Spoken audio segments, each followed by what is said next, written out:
بسم اللہ الرحمن الرحیم۔ دیکھنے اور سننے والوں کو السلام علیکم۔ واضح ہو کہ کل ایک سائل نے سوال کیا کہ مرنے کے بعد اٹھنے کا کیا راز ہے۔ میں نے کہا کہ انسان کی دو زندگیاں ہیں، ایک جسمانی زندگی اور ایک روحانی زندگی۔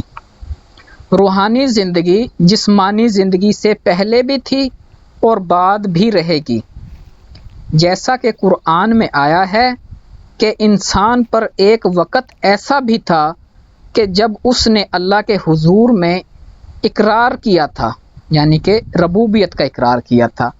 ذات حق نے کہا کہ میں تمہارا رب ہوں۔ تمام روحوں نے اقرار کیا، پہچانتے ہیں تو ہی ہمارا پروردگار ہے۔ پس جب انسانوں نے اقرار ربوبیت کیا تو پھر انسان کو عالم اجسام میں امتحان کے لیے لایا گیا۔ پس جب انسان عالم اجسام میں اس اقرار کو بھول گیا تو اللہ نے کامل روحوں کو ان کی طرف روانہ کیا اور کہا کہ جاؤ ان کو میرا وعدہ یاد کراؤ۔ پس وہ روحیں یعنی اولیاء اور انبیاء عالم اجسام کے آباد کاروں کے پاس آئیں اور وہ احکام سنائے جو اللہ نے ارشاد فرمائے تھے، لیکن کچھ روحیں تو اس اقرار کا انکار کر گئیں اور کچھ قبول کر گئیں۔ جو روحیں اقرار کر گئیں وہ تو مومن لوگوں کی روحیں ہیں، اور جو انکار کر گئیں وہ کافر لوگوں کی روحیں ہیں۔ اور ان دونوں قسم کی روحوں کو کہا گیا کہ تم پر موت وارد ہوگی، یعنی تم اس عالم اجسام سے نکالے جاؤ گے اور اللہ کے حضور پیش کیے جاؤ گے۔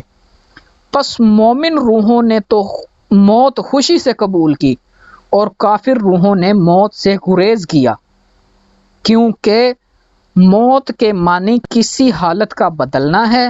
پس مومن تو حالت جسمانی کے بدلنے پر خوش ہوئے اور کافر ناراض ہوئے۔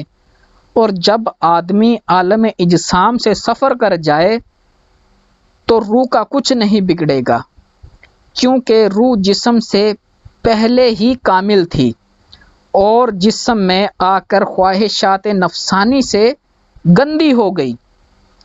پس روح جب خواہشات نفسانی سے پاک اور صاف ہو جائے تو روح جنت میں ہوگی۔ اگر خواہشات نفسانی سے گندی ہو جائے، ناپاک ہو جائے، تو روح دوزخ میں ہوگی۔ تو ملیں گے ایک نئی ویڈیو میں۔ اپنا اور اپنے گرد و نواح کے لوگوں کا خیال رکھیے گا۔ تب تک کے لیے فی امان اللہ۔ اللہ حافظ۔ اللہ نگہبان۔